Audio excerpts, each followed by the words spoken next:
Hello, good morning students. आज हम NCF 2005 के अनुसार आकलन का अध्ययन करेंगे कि एनसीएफ 2005 में आकलन किस प्रकार दिया गया है, उसके अनुसार आकलन कैसा होना चाहिए, आकलन में किन किन बातों का समावेश होना चाहिए, उसका हम अध्ययन करेंगे।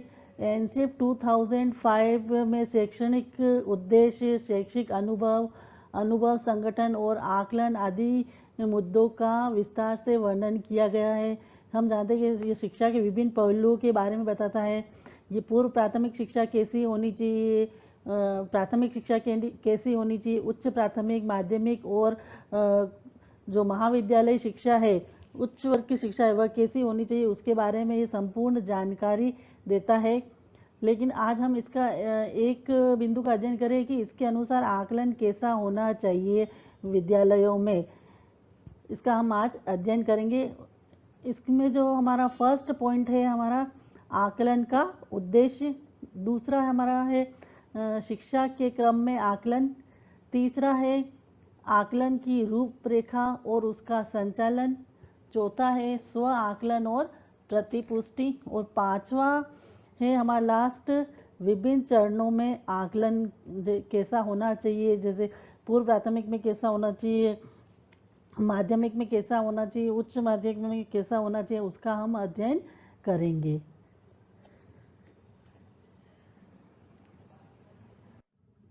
सबसे पहला पॉइंट है हमारा आकलन का उद्देश्य, कि जो आकलन का उद्देश्य क्या होना चाहिए, हम किन बिंदुओं को लेकर हमें आकलन करना चाहिए। तो सबसे फर्स्ट है मूल्यांकन, आलोचनात्मक प्रतिपुष्टि देने का तरीका होना चाहिए।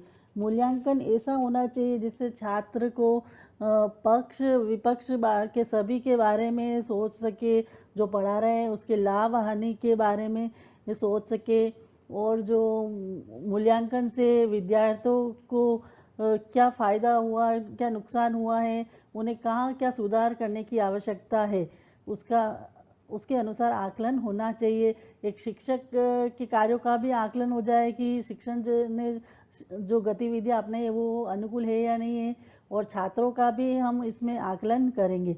तो मूल्यांकन आलोचनात्मक प्रतिपुष्टि दे शिक्षक और छात्र दोनों की, तो इस तरह का आकलन होना चाहिए।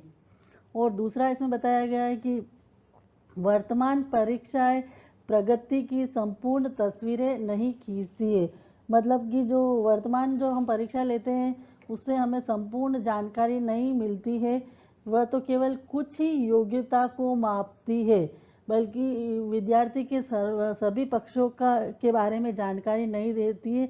तो आकलन ऐसा होना चाहिए कि विद्यार्थी के व्यवहारिक और सैद्धांतिक दोनों ही पक्षों की जानकारी मिले।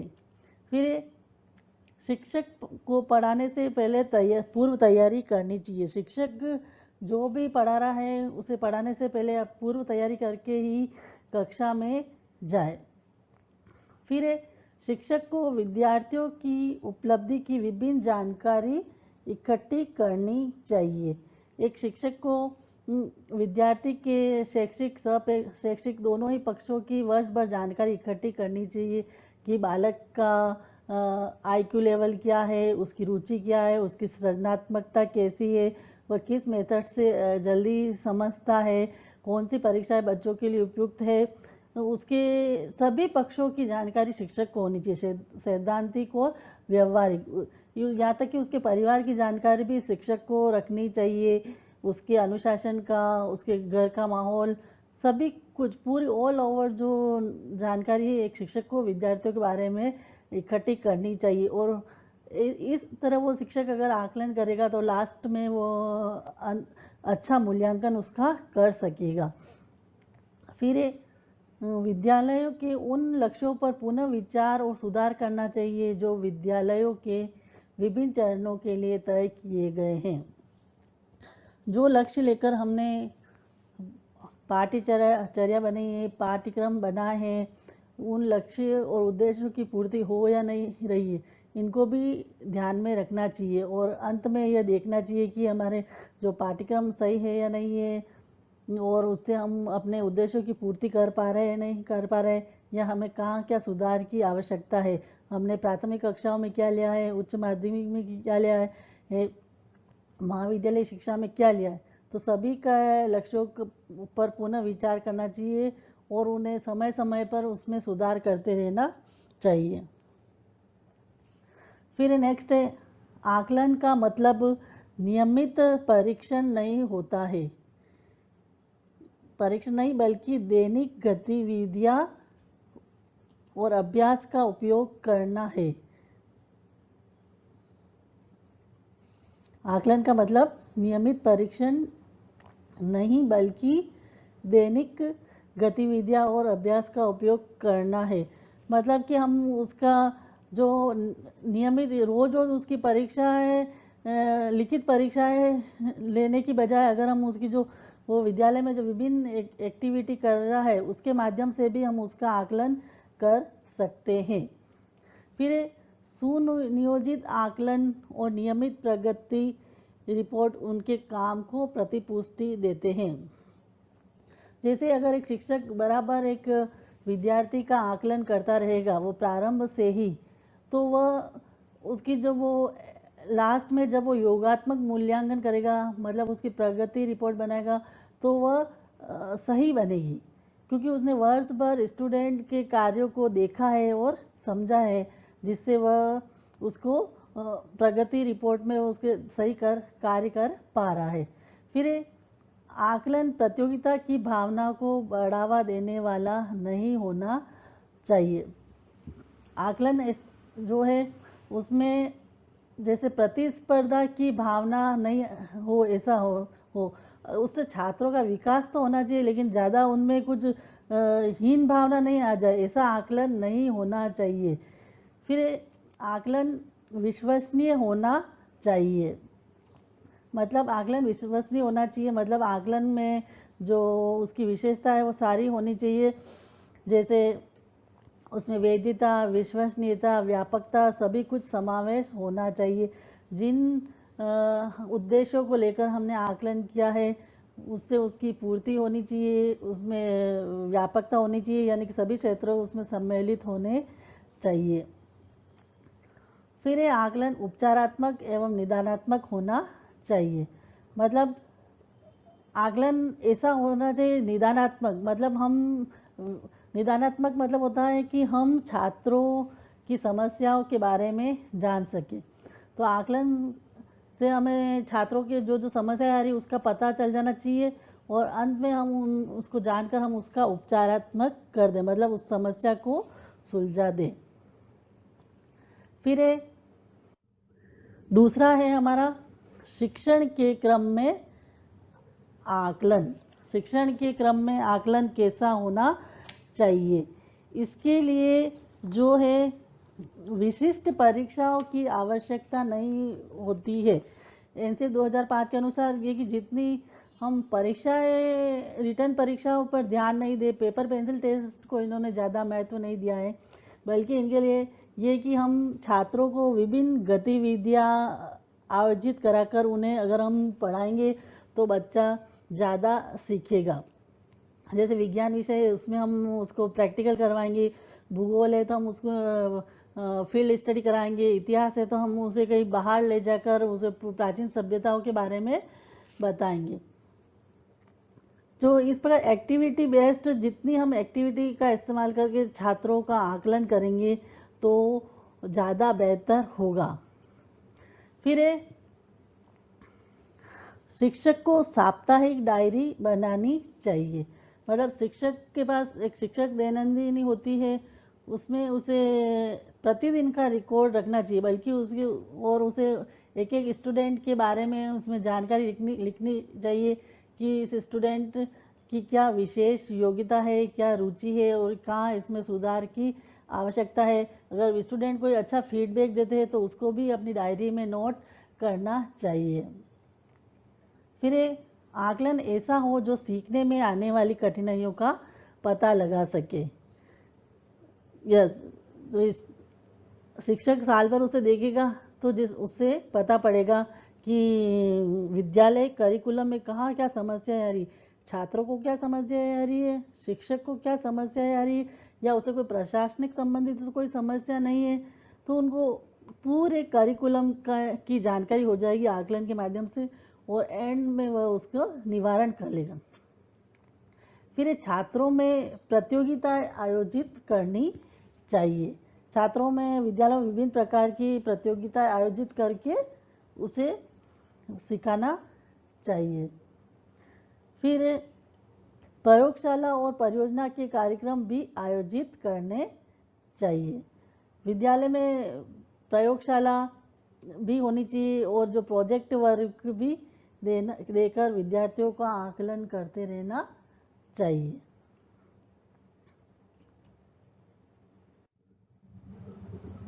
फिर तीसरा है हमारा आकलन की रूपरेखा और उसका संचालन, कि आकलन कैसा होना चाहिए, फिर उसको कैसे लागू करना चाहिए। आकलन और परीक्षाओं को विश्वसनीय होना चाहिए। हम कभी भी परीक्षा प्रश्न निर्माण करते हैं तो उसकी कुछ विशेषताएं होती है, उसमें वैधता होती है, विश्वसनीयता होती है, विभेदकता होती है, व्यापकता होती है। तो आकलन और परीक्षाओं में इन बातों का ध्यान रखना चाहिए कि हम जो आकलन कर रहे हैं वो सही है या नहीं है, जिस उद्देश्य को लेकर आकलन किया जा रहा है उस उद्देश्य की पूर्ति हो रही है या नहीं हो रही है, या उससे जो हम छात्रों का जो जानना चाह रहे हैं वो जान पा रहे हैं या नहीं जान पा रहे हैं। और विभेदकता मतलब कि जो छात्र के स्तर का पता लग जाना चाहिए कि छात्र किस स्तर का है, छात्र एवरेज का है, मध्यम का है या निम्न का है, या उसका आईक्यू लेवल अच्छा है या प्रतिभाशाली है, या कुछ शारीरिक रूप से उसमें कुछ कमी है। तो आकलन की और परीक्षाओं को विश्वसनीय होना चाहिए, उससे उनकी सही सही जानकारी मिले, ऐसा आकलन और ऐसी परीक्षाएं होनी चाहिए एनसीएफ 2005 के अनुसार। फिर परीक्षाएं पाठ्य पुस्तक के ज्ञान तक ही सीमित नहीं रहनी चाहिए। मतलब परीक्षाओं में केवल हम पाठ्य पुस्तक के ज्ञान को ही सम्मिलित नहीं करें, बल्कि उससे जुड़ी हुई कुछ बाहरी चीज़ें हैं उसमें भी सम्मिलित करें। मतलब उसको कुछ एक्टिविटी से जोड़े, जैसे हिंदी है तो हम उसमें निबंध प्रतियोगिता आयोजित करें, कुछ वाद विवाद प्रतियोगिता आयोजित करें, कुछ साइंस है तो हम उसमें कुछ एग्जीबिशन लगाए, कुछ प्रयोगशाला आयोजित करें। तो ऐसे जो पाठ सम्मिलित करके परीक्षा करनी चाहिए। केवल पुस्तक के ज्ञान के आधार पर ही छात्रों का मूल्यांकन नहीं करना चाहिए। फिर परीक्षा यह जान सके कि बच्चों ने क्या सीखा। परीक्षा छात्रों के वर्ष भर के कार्य को जांच सके कि बच्चों ने वर्ष भर क्या सीखा है, सैद्धांतिक और व्यवहारिक दोनों ही पक्षों में। फिर परीक्षाएं बच्चों की सोचने की क्षमता को भी जांच सके कि परीक्षाओं से बच्चे का जो चिंतन स्तर है उसका कितना डेवलपमेंट हुआ है, उसमें सृजनात्मकता का विकास हुआ है या नहीं है, उसमें कुछ उसमें परीक्षाएं ऐसी होनी चाहिए बच्चों में अमूर्त चिंतन, मूर्त चिंतन, अभिसारी चिंतन, अपसारी चिंतन आदि जो है वो भावनाएं उन बच्चों में पनपे। वो जो भी पढ़े वो केवल उसका स्मृति स्तर तक ही नहीं रही, बल्कि वो उसे बोध स्तर पर ले जाकर उसका चिंतन कर सके, ऐसी परीक्षाएं होनी चाहिए। फिर ये आकलन के प्रश्न किताबी जानकारी से आगे हो, मतलब उसमें ये मैंने पहले भी बताया था कि किताबी जानकारी नहीं हो बल्कि उससे कुछ बाहरी दुनिया का भी उससे कुछ नॉलेज मिले, ऐसे प्रश्न बनाने चाहिए। सिर्फ पुस्तक के ज्ञान पर ही प्रश्न नहीं होने चाहिए, बल्कि सैद्धांतिक और व्यवहारिक ज्ञान पर भी होने चाहिए, और बाहरी ज्ञान मतलब उसके कुछ जनरल नॉलेज बढ़े, ऐसे भी प्रश्न होने चाहिए। फिर मूल्यांकन में वैधता और विश्वसनीयता आदि होनी चाहिए, कि मूल्यांकन जिस उद्देश्य को लेकर हमने मूल्यांकन बनाया है, जिसको हम जानना चाह रहे हैं उससे उसकी पूर्ति हो रही है या नहीं उस मूल्यांकन से, यह भी बात ध्यान में रखनी चाहिए। फिर प्रश्न पत्र सरल हो, मतलब कि प्रश्न पत्र अत्यधिक कठिन नहीं हो, उसमें वस्तुनिष्ठ प्रश्न हो, रचनात्मकता क्रियाशीलता पर आधारित हो, और बच्चों के जो व्यवहारिक पक्षों को देखकर भी उसका मूल्यांकन करना चाहिए। फिर स्व आकलन और प्रतिपुष्टि। स्व आकलन और प्रतिपुष्टि एनसीएफ 2005 के अनुसार आकलन में बच्चों के स्व आकलन को भी सम्मिलित करना चाहिए, कि बच्चा अपने स्वयं को जान सके, स्वयं की कमजोरियों को जान सके, स्वयं की अच्छाइयों को जान सके, वो अपनी योग्यताओं को पहचान सके, क्योंकि हर बच्चे को अपना अपना नॉलेज होता है। तो फर्स्ट स्टेज में विद्यार्थियों की मौजूदगी में जांच व सुधार कार्य होने चाहिए। ये शिक्षक जो भी कार्य करे उसमें स्टूडेंट को वो जरूर सम्मिलित करे और उस उसको बताते हुए वह उसमें कुछ सुधार कार्य करे। फिर ना केवल अधिगम के परिणाम बल्कि अधिगम के अनुभवों का भी मूल्यांकन होना चाहिए। इसमें जो स्टूडेंट ने वर्ष भर सीखा है उसके अधिगम अनुभव का भी मूल्यांकन होना चाहिए, और शिक्षक ने जो वर्ष भर सीखा है या वर्ष भर जो बच्चों को पढ़ा है उससे उससे क्या अनुभव हुए, तो उन दोनों के आधार पर ही मूल्यांकन होना चाहिए। फिर है कि बहुत छोटे बच्चे भी अपना आकलन कर सकते हैं। हाँ, बहुत छोटे बच्चे भी अपना आकलन कर सकते हैं, मतलब कोई भी बच्चा होता है वो अपना आकलन कर सकता है, वो अपनी कमजोरी को भी बता सकता है, अच्छाई को भी बता सकता है, तो वो स्वयं आकलन भी कर सकता है।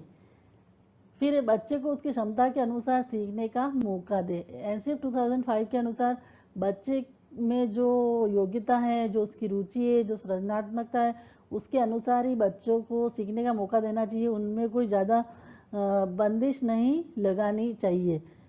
फिर रिपोर्ट कार्ड से समग्र दृष्टिकोण विकसित होता है। जो प्रोग्रेस रिपोर्ट बनती है उससे एक समग्र मतलब पूरे ही तरह से बच्चों की जानकारी हो जाती है, उसके सैद्धांतिक पक्ष और व्यावहारिक पक्ष की। उसमें बच्चों को ग्रेड वगैरह देने का प्रावधान भी किया गया है। समग्र दृष्टिकोण मतलब उसमें जीवन कौशल का भी उसमें पता चल जाता है कि बच्चे का सैद्धांतिक पक्ष कैसा है और व्यावहारिक पक्ष कैसा है रिपोर्ट कार्ड से। फिर बच्चे के स्व आकलन की स्थिति रिपोर्ट कार्ड में होनी चाहिए। एनसीएफ 2005 ने ही बताया था कि जो बच्चा अपना स्वयं का आकलन करता है उसकी रिपोर्ट भी उसके प्रोग्रेस कार्ड में होनी चाहिए। मतलब जो वर्ष भर बच्चे ने अपने आप को देखा है, अपनी कमजोरी और अच्छाई को पहचाना है, उसको भी रिपोर्ट कार्ड में ऐड करना चाहिए।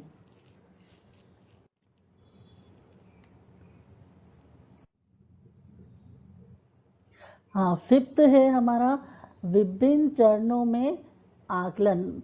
मतलब इसमें जो विद्यालय है उसको जैसे पूर्व प्राथमिक शिक्षा, उच्च माध्यमिक शिक्षा और के बारे में बताया गया कि इन जो विभिन्न चरणों में आकलन अलग होना चाहिए, सभी का एक जैसा आकलन नहीं होवे।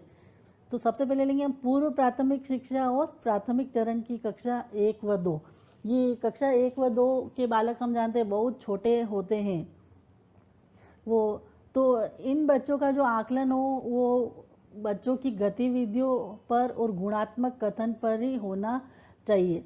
मतलब बच्चा जो वर्ष भर जो एक्टिविटी कर रहा है उसके अनुसार ही बच्चे का मूल्यांकन होना चाहिए। जैसे बच्चा बोल पा रहा है नहीं बोल पा रहा है, वो लिख पा रहा है नहीं लिख पा रहा है, उसे खेलने में कितनी रुचि है, वो उसका विद्यालय में वो एडजस्टमेंट हुआ है या नहीं हुआ है। तो इन पक्षों को लेकर वर्ष भर छात्र का आकलन करना चाहिए और फिर उसका मूल्यांकन करना चाहिए, क्योंकि बच्चे काफ़ी छोटे होते हैं कक्षा 1 व 2 के। तो इन पर हमें कुछ परीक्षाओं का ज़्यादा बोझ नहीं डालना चाहिए, बल्कि इनके खेल खेल में शिक्षा होनी चाहिए। बच्चों को स्वतंत्र वातावरण बाहर ले जाए, फिर उनमें कुछ गतिविधि कराए और उन गतिविधियों के माध्यम से उनका आकलन कराए। फिर दूसरा आकलन उनके स्वास्थ्य और शारीरिक विकास का भी होना चाहिए। ये बहुत ही छोटे बच्चे होते हैं, तो इन बच्चों का स्वास्थ्य कैसा है, इनका एज के अकॉर्डिंग इनका शारीरिक विकास हो रहा है नहीं हो रहा है, इनका संवेगात्मक विकास हो रहा है नहीं हो रहा है, इनका भावात्मक विकास हो रहा है नहीं हो रहा है। तो इस प्रकार से उनका आकलन होना चाहिए। बच्चों के पर समय समय पर उनको स्वास्थ्य संबंधी सुविधाएं देनी चाहिए।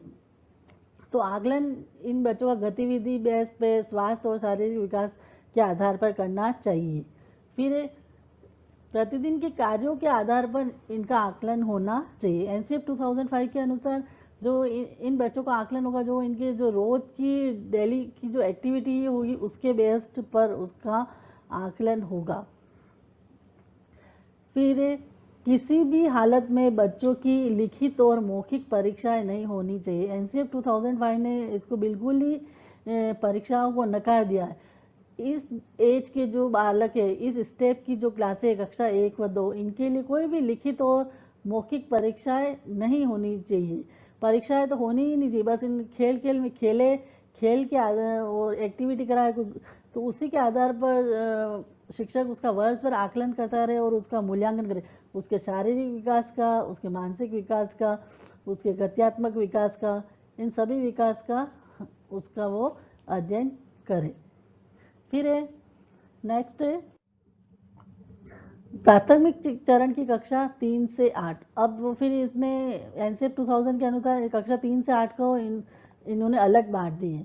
तो कक्षा 3 से 8 के बच्चे कुछ इनसे बड़े होते हैं, तो इनके लिए फर्स्ट है कि मौखिक एवं लिखित परीक्षाएं अवलोकन करना चाहिए। इन बच्चों के लिए हम छोटी छोटी ओरल टेस्ट ले सकते हैं, रिटर्न टेस्ट कर ले सकते हैं और इनका वर्ष भर अवलोकन करके इनका मूल्यांकन करना चाहिए। मौखिक परीक्षा में हम कविताएं बुलवा सकते हैं, पोयम बुलवा सकते हैं, वो डिक्टेशन ले सकते हैं। और लिखित परीक्षाएं भी छोटी छोटी, जैसे मैच द फॉलोइंग, इस तरह से फिल इन द ब्लैंक्स, ऐसी जो आसान परीक्षाएं हो इनको लेकर हम इनका मूल्यांकन कर सकते हैं। फिर बच्चों को उनके अवलोकन का पता होना चाहिए। एनसीएफ 2005 के अनुसार जो है कि बच्चों को भी ये पता होना चाहिए कि हमारा जो है अवलोकन किया जा रहा है, लेकिन इसका भय उनमें नहीं डालना चाहिए कि आपकी परीक्षा हो रही है। मतलब एक सहज रूप से इसमें करना चाहिए, खेल खेल में, उनपे बिना कोई मानसिक दबाव दिए बिना। फिर इस चरण पर दिए गए गुणात्मक कथन और अंक बहुत जरूरी है। यहाँ पर जो गुणात्मक कथन, जैसे कोई बच्चा खेल में अच्छा है तो हाँ, ये अनुशासन इसका संतोषजनक है, इसका चरित्र संतोषजनक है, तो इस तरह कोई गुणात्मक कथन देकर उसकी रिपोर्ट कार्ड बनानी चाहिए और उन्हें अंक भी देने चाहिए। फिर कक्षा 5 से बच्चों के स्व मूल्यांकन की रिपोर्ट कार्ड में अवश्य शामिल करना चाहिए। बच्चों का स्वयं मूल्यांकन करने के लिए भी कहना चाहिए और उसकी रिपोर्ट भी प्रगति पत्र में शामिल करनी चाहिए।